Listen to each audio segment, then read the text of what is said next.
Da li smo zaista na pragu globalnog prekrajanja granica i političkih saveza o kojima se do juče glasno ćutalo, ili se iza kulisa velikih svjetskih sila već uveliko potpisuju dogovori koji menjaju sudbinu čitavog sveta?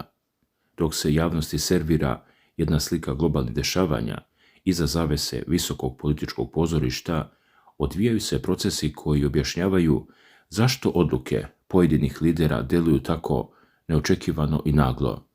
Da bismo uopšte razumeli kuda ide današnji svet, moramo da se zagledamo u duboke pukotine unutar samih političkih elita na zapadu, ali i u tajne razgovore vodećih svetskih diplomata koji se odvijaju daleko od očiju javnosti. I tu dolazimo do ključne stvari koja u posljednje vrijeme drastično uzdrmava američku i svjetsku političku scenu. Poznati američki novinar i komentator Tucker Carlson podigao je ogromnu prašinu svojim izjavama, unoseći potpunu pometnju u političke krugove u Vašingtonu. Carlson, koji je otvoreno proglasio Rusiju svojom omiljenom zemljom od svih koje je ikada posjetio, izazvao je žestoke reakcije na zapadu. Kako prenosi novinska agencija RT, pozivajući se na njegov intervju koji je vodio sa Taromom Reidom na ovom kanalu, Carlson je bez zadrške podelio svoje utiske. Istakao je da je Rusija na njega ostavila izuzetno pozitivan utisak i doslovno izjavio da je zemlja apsolutno neverovatna, dodajući da mu se boravak tamo izuzetno dopao. Dalje, Carlson je ispričao jednu veoma zanimljivu anegdotu. Priča kako je pre izvesnog vremena večerao sa svojim poznanicima u Velikoj Britaniji. Ti ljudi su, kako on navodi, sa potpunim ubeđenjem tvrdili da je Rusija klasičan totalitarni sistem u kojem stanovništvo živi u teškom siromaštvu. Međutim, kada ih je novinar direktno upitao da li su ikada lično kročili na tlo te države, oni su priznali da nisu. Carlson im je na to oštro odgovorio da je on u Rusiji boravio nekoliko puta i prenio im svoj utisak da je Moskva, po njegovom mišljenju, znatno lepša i veća od Londona. Zato je važno razumjeti sljedeće. Ova Carlsonova retorika nije samo obično hvaljenje jedne destinacije. To je direktan udar na narativ koji godinama vlada u zapadnim medijima. Međutim, novinar se nije zaustavio samo na opisu gradova. On je izneo daleko teže i opasnije optužbe na račun određenih krugova u vlastitim Sjedinjenim Američkim Državama. U podcastu Carlson je otvoreno upozorio da jedna mala grupa pojedinaca sa, kako je naglasio, mračnim ili zlim motivima namjerno pokušava da izazove direktan vojni sukob između Sjedinjenih Američkih Država i Rusije. Prema njegovim rečima, ti ljudi su izuzetno motivisani, iako njihove prave namere ostaju mračne i nejasne prosječnom građaninu. Carlson je posebno podvukao da u samom američkom društvu uopšte ne postoji masovni pokret niti volja naroda koja bi podržala vojnu akciju protiv Rusije, izražavajući duboku zabrinutost da bi ovi opasni pokušaji mogli imati katastrofalne posljedice po celokupnu međunarodnu bezbednost. I baš tu nastaje problem koji dodatno usijava situaciju u Vašingtonu. Gostujući na televiziji kod popularnog voditelja Smitha, Carlson je otišao korak dalje u svojoj analizi i žestoko kritikovao američku spoljnu politiku. Kako prenosi TASS, pozivaju se na fotografije i podatke sa terena, Carlson je tokom dvosatnog razgovora analizirao poteze američkog predsjednika Donalda Trumpa, ali se dotakao i kontroverznih istraga oko Jeffreya Epsteina, kao i pokušaja atentata na Trumpa koji se dogodio u Butleru u Pensilvaniji u julu 2024. godine. U tom trenutku postavlja se pitanje: šta je to toliko dramatično promenilo odnos između Carlsona i Trumpa? Carlson tvrdi da je Trump započeo rat protiv Irana na direktan zahtjev i poziv Izraela. Novinar tvrdi da je upravo ta odluka bila glavna kap koja je prelila čašu i dovela do njegovog prekida odnosa sa predsjednikom, ali i razloga zbog kojeg se distancirao od republikanske stranke, čiji je član bio čak 35 godina. Carlson podsjeća javnost da je u početku snažno podržavao Trumpa upravo zato što je obećavao da se Amerika više neće mešati u skupe i krvave ratove na Bliskom istoku. A sada, kako Carlson navodi, Trump radi upravo ono što je obećao da nikada neće učiniti, dok su sve njegove akcije prema Iranu direktno koordinisane sa Izraelom.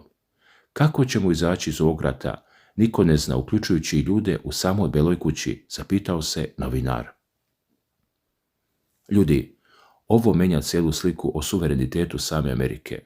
Carlson je pred voditeljem Smithom otišao i korak dalje, tvrdeći da je izraelski lobi toliko duboko pustio korenje u američkom političkom sistemu da to predstavlja faktički gubitak američkog suvereniteta. On je izjavio da Centralna obavještajna služba CIA i izraelski Mossad blisko sarađuju već više od 6 decenija, te da je izraelska obavještajna služba u više navrata servirala dezinformacije američkim političarima. Kao primjer navodi lažne informacije o iračkom oružju za masovno uništenje, kao i procene da bi atentat na Ajatolaha Alija Hamneija doveo do brzog pada režima u Teheranu.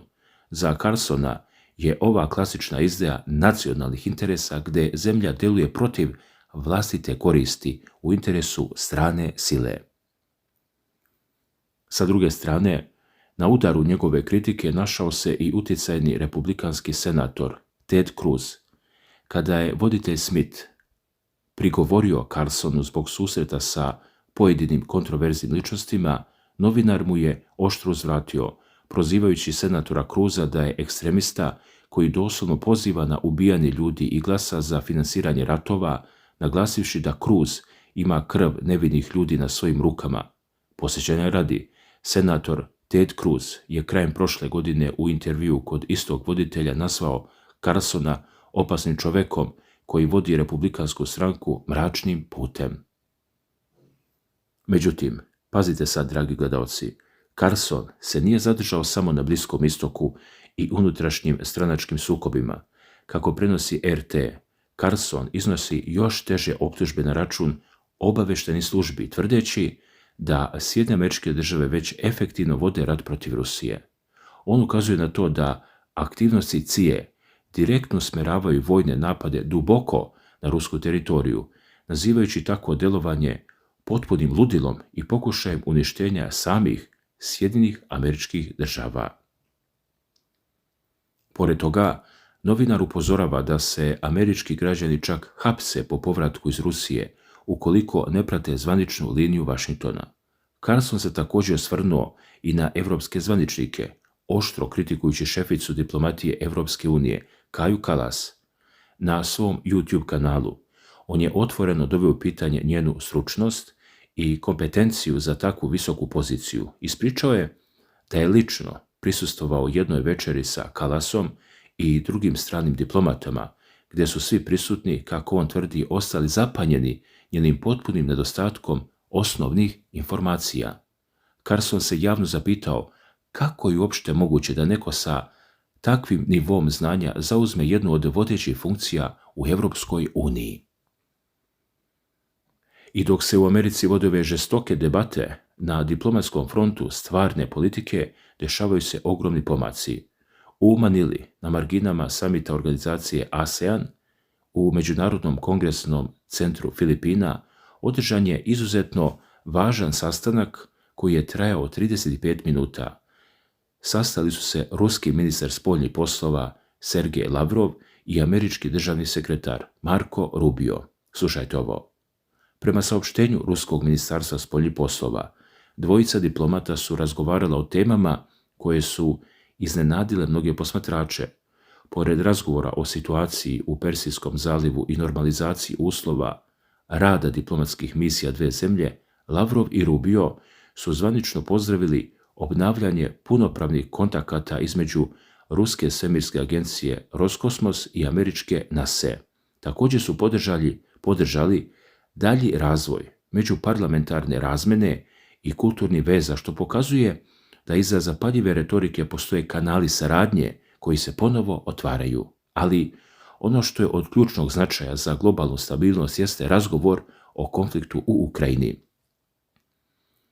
Sergej Lavrov je detaljno informisao Rubija o stvarnom stanju stvari na liniji borbenih dodira i jasno mu preneo da je dalja isporuka zapadnog naoružanja Kijevu potpuno neprihvatljiva.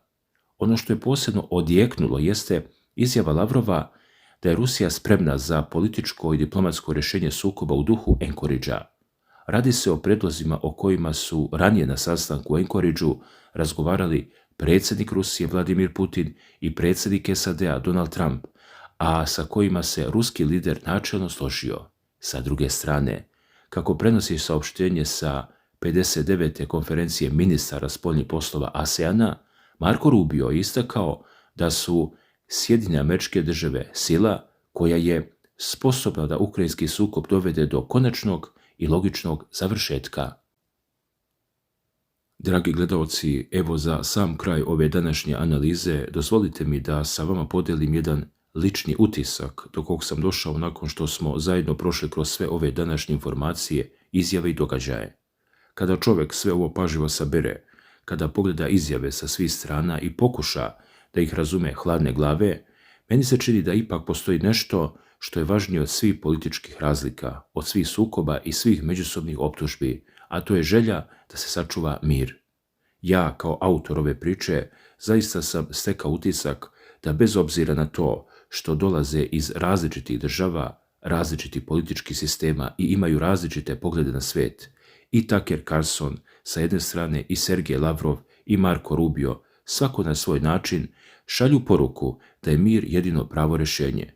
Možda se ne slažu oko svega, možda imaju potpuno različite poglede na uzroke ovog sukoba, na odgovornost i na budućnost međunarodnih odnosa, ali ono što je najvažnije jeste da se sve češće govori o razgovoru, pregovorima i traženju izlaza iz ove veoma opasne situacije. To je, po mom mišljenju, najvažnija poruka dana. Jer koliko god svijet danas izgledao napeto, koliko god svakodnevno slušali o novim krizama, novim tenzijama, novim prijetnjama i novim sukobima, ipak postoje ljudi koji pokušavaju da razmišljaju hladne glave, a upravo hladna glava je danas potrebnija nego ikada. Posebno mi je bila interesantna izjava Tuckera Carlsona. Mnogi će se sa njim složiti, mnogi neće, i to je sasvim normalno. Svako ima pravo na svoje mišljenje, ali ono što je meni privuklo pažnju jeste činjenica da čovjek ne govori jezikom rata. Naprotiv, koliko god neko smatrao da je naklonjen Rusiji ili da bolje razume rusku stranu, ono što se iz njegovih nastupa može vidjeti jeste da ne poziva na sukobe, već mnogo više govori o potrebi da se razgovara i da se izbjegne dalja eskalacija. Također vidjeli smo da nije podržao vojnu akciju protiv Irana. To je još jedna stvar koja pokazuje da, bez obzira na političke razlike, postoje ljudi koji smatraju da svaki novi rat donosi ogromne posljedice običnim ljudima i upravo zbog toga smatram da su glasovi koji pozivaju na razgovor i diplomatiju danas možda važniji nego ikada. Na kraju krajeva, rat nikome nije doneo trajnu sreću. U svakom ratu stradaju porodice, deca, obični ljudi, ekonomija, budućnost čitavih generacija. Zato svaki razgovor koji može da se spreči novo krvoproliće ima ogromnu vrednost. Sa druge strane imali smo i novi sastanak Sergeja Lavrova i Marka Rubija. Javnost naravno ne zna sve detalje tih razgovora. Verovatno, mnoge stvari ostaju iza zatvorenih vrata i neće odmah biti saopštene. To je sasvim uobičajeno u ozbiljnoj diplomatiji. Međutim, sama činjenica da razgovori postoje daje određenu nadu da komunikacija nije prekinuta, a kada postoji razgovor, postoji i mogućnost da se jednoga dana pronađe kompromis. Naravno, niko danas ne može da garantuje kako će se sve završiti. Niko ne može da kaže kada će doći do konačnog mira. To danas ne zna niko, ali ono što možemo jeste da se nadamo da će razum pobediti emocije, da će diplomatija pobediti oružje i da će pregovori imati više uspjeha nego sukobi. Meni se čini da će upravo ovaj 23. jul ostati upamćen kao jedan dan u kome se uprkos svim tenzijama koje postoje širom sveta ipak više govorilo o pregovorima nego o novim velikim eskalacijama. Da li će to biti početak nekih boljih dana ili samo kratko zatišje, pokazat će vrijeme, ali svako zatišje koje otvara prostor za razgovor svakako je bolje od novih sukoba. Pregovori su, kao što smo danas mogli da vidimo, i dalje u toku.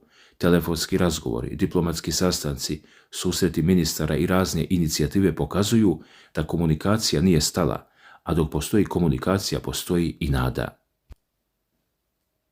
Hvala vam što ste i danas bili uz mene. Hvala vam na ogromnoj podršci, na svakom komentaru, svakom lajku i svakoj podjeli naših emisija. Pišite mi dole u komentarima kako vi vidite sve ove današnje događaje.